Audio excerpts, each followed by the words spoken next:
Malam baik warga dan sahabat GPIB dimanapun berada.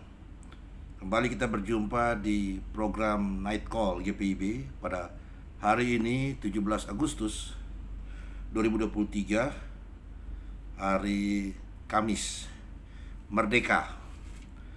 Dalam rangka kita menyambut dan bersyukur kepada Tuhan untuk 78 tahun usia Republik Indonesia yang kita rayakan saat ini. Dan kita bersyukur bahwa Tuhan setia untuk memelihara kehidupan kita, dan dalam perangkap pemeliharaannya Ia memperkenankan kita untuk menerima sabdanya. Dan dalam program Night Call saat ini, saya Pendeta Henry Victory Sihasale akan membawakan renungan dari bagian firman Tuhan yang tertulis dalam surat Efesus pasal 6 ayat 1 sampai 4. Efesus 6 ayat 1 sampai 4. Mari kita berdoa. Kasih karunia-Mu ya Tuhan, yang membuat kami hidup terpelihara sampai pada saat ini. Penyertaan dan berkat-Mu Tuhan memenuhi kehidupan kami dan keluarga kami, sehingga tidak putus-putusnya kami bersyukur kepada-Mu ya Bapa. Dan di malam ini Engkau memperkenankan kami untuk menerima sabda-Mu. Kami bersyukur kepada-Mu ya Bapa, dan memohon kiranya Tuhan kuduskan kami agar dapat menerima sabda Tuhan dengan baik. Ampuni salah dan dosa kami dalam nama Yesus Kristus. Amin. Efesus pasal 6 ayat 1 sampai 4. Hai anak-anak, taatilah orang tuamu di dalam Tuhan, karena demikianlah yang benar. Hormatilah ayahmu dan ibumu. Ini adalah suatu perintah yang penting, seperti yang nyata dari janji ini, supaya kamu berbahagia dan panjang umurmu di bumi. Hai bapak-bapak, janganlah bangkitkan kemarahan anak-anakmu, tetapi didiklah mereka di dalam ajaran dan nasihat Tuhan. Demikianlah pembacaan Alkitab. Terpujilah Tuhan Yesus. Haleluya. Warga dan sahabat GPIB dimanapun berada, kita salah satu persoalan yang dihadapi oleh kita sebagai bangsa Indonesia itu adalah krisis moral dan krisis tata krama pada generasi muda saat ini.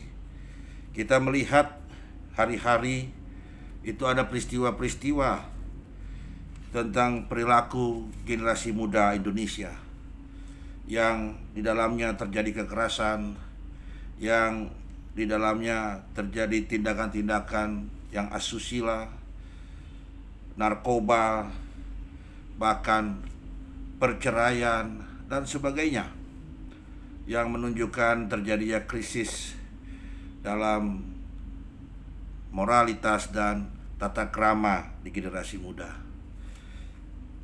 Ada yang berkata atau banyak yang berpandangan krisis ini disebabkan oleh tidak adanya teladan bagi mereka, tidak adanya teladan bagi generasi muda sekarang ini, sehingga menurun standar moralitasnya, memudar standar etika dan tata krama atau etiketnya. Tapi kalau kita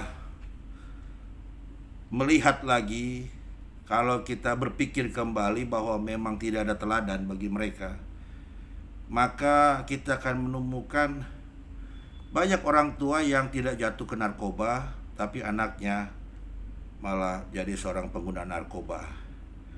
Banyak orang tua yang kehidupannya atau perkawinannya tidak bercerai sampai maut memisahkan, ajal memisahkan, tapi anak-anaknya malah bercerai dalam perkawinannya.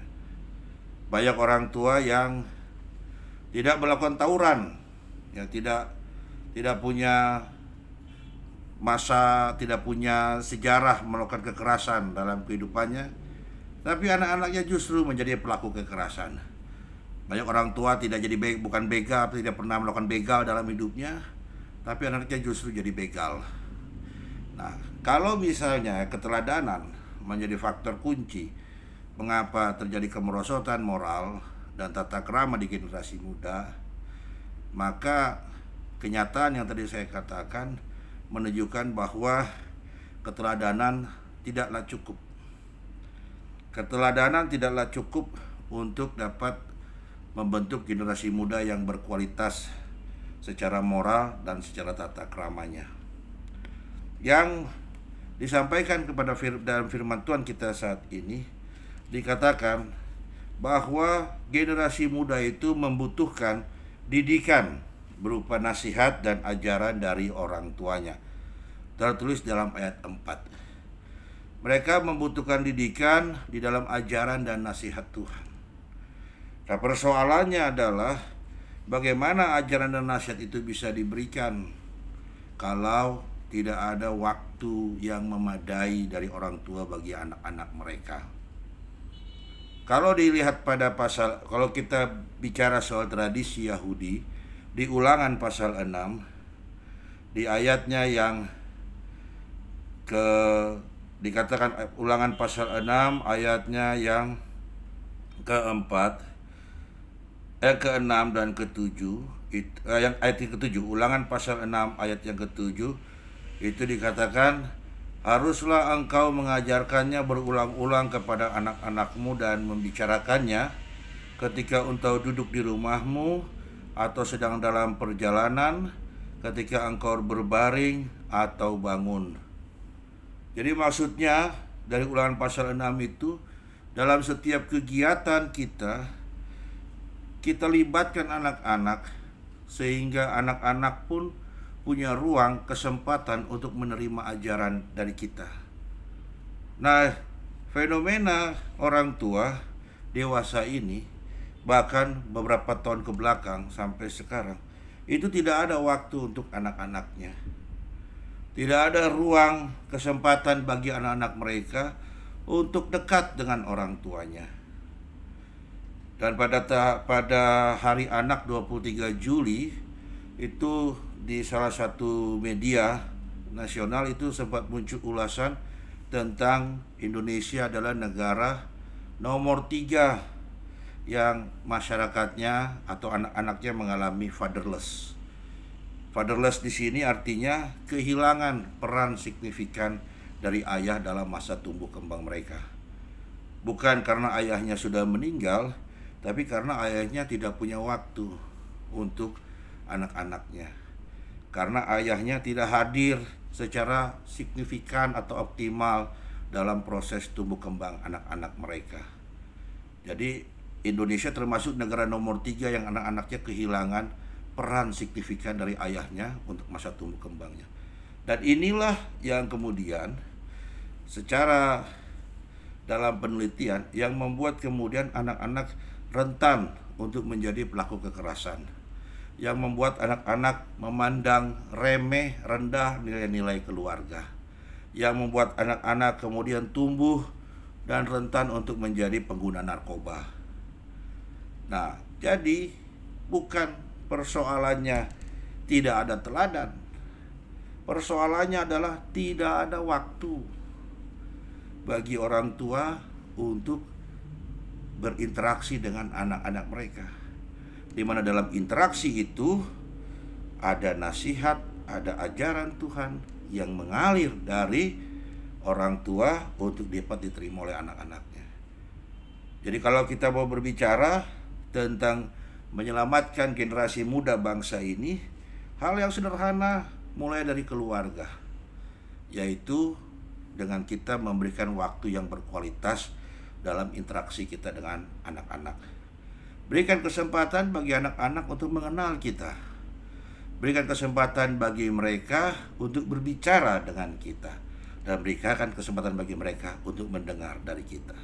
Dan kesempatan itu hanya bisa ada kalau orang tua, bapak atau ibu punya waktu, mempersiapkan waktu yang berkualitas yang memadai untuk tinggal diam bersama dengan anak-anak mereka. Demikian yang mau disampaikan dan menjadi pesan bagi kita saat ini, bahwa kebersamaan kita dengan anak-anak atau kebersamaan kita dalam keluarga, waktu yang berkualitas untuk berinteraksi dalam keluarga adalah cara yang terlihat sederhana, tapi dia menjadi kehendak Tuhan karena dampaknya bukan hanya bagi kehidupan keluarga, tapi dampaknya dapat mengatasi persoalan-persoalan di masyarakat, di bangsa dan negara, terkhusus yang terkait dengan generasi muda. Mari kita berdoa.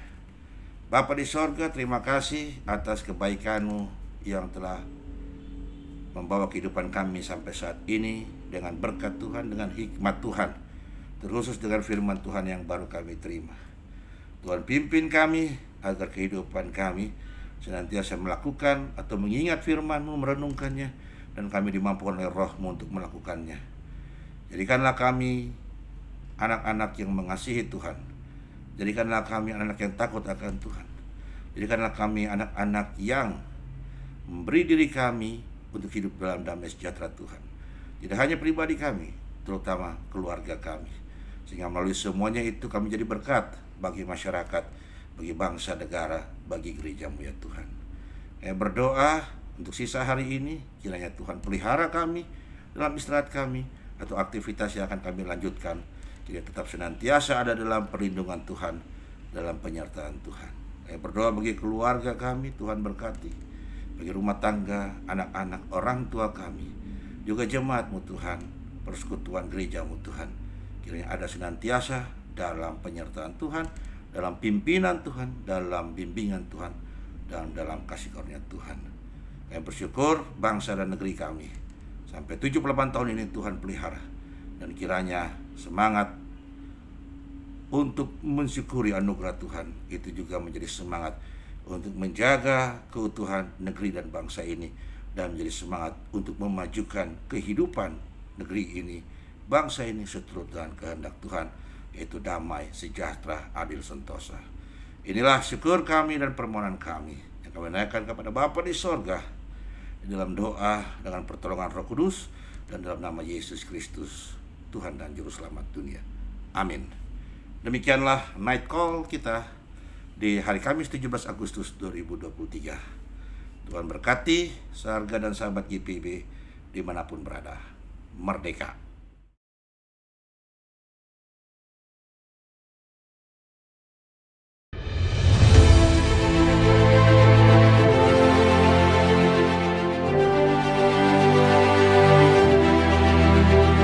Singkawang adalah salah satu kota di Provinsi Kalimantan Barat yang dikenal sebagai kota multi etnis paling toleran dan dihuni beragam suku serta agama. Kota Seribu Kelenteng ini dipilih Majelis Sinode GPIB untuk menggelar konsolidasi Departemen Germasa dalam lingkup Oikumene Gerejawi, lintas iman, sosial kemasyarakatan, dan lingkungan hidup. Mengusung tema memberdayakan warga gereja secara intergenerasional guna merawat jejaring sosial dan ekologis di konteks budaya digital, GPIB mengawali sebuah langkah baru dengan menetapkan bulan Agustus sebagai bulan Germasa GPIB. Para utusan dari 342 jemaat di 25 musyawarah pelayanan akan berkumpul di kota Singkawang pada tanggal 19 sampai dengan 23 Agustus 2023 dalam sukacita akan mewujudkan relasi di segala bidang terkait kesaksian gereja di tengah masyarakat. Mari kita bergandengan tangan, mari kita sukseskan Konverdal Germasa tahun 2023. Tuhan menolong pelayanan kita bersama.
Kesehatan, Gria Husada Surabaya membuka penerimaan mahasiswa baru tahun ajaran 2023 sampai 2024. Sekolah Tinggi Ilmu Kesehatan Gria Husada terakreditasi BAN PTB dengan menawarkan 2 program studi, yaitu pertama, D3 Kebidanan, kedua, Administrasi Rumah Sakit. Ada juga fasilitas yang memadai seperti asrama putri, perpustakaan, gazebo dan hotspot area, dan masih banyak lagi. Pendaftaran gelombang pertama dibuka pada Desember 2022 sampai Februari 2023. Gelombang kedua dibuka pada Maret 2023 sampai Mei 2023. Gelombang ketiga dibuka pada Juni 2023 sampai September 2023. Untuk informasi lebih lanjut dapat menghubungi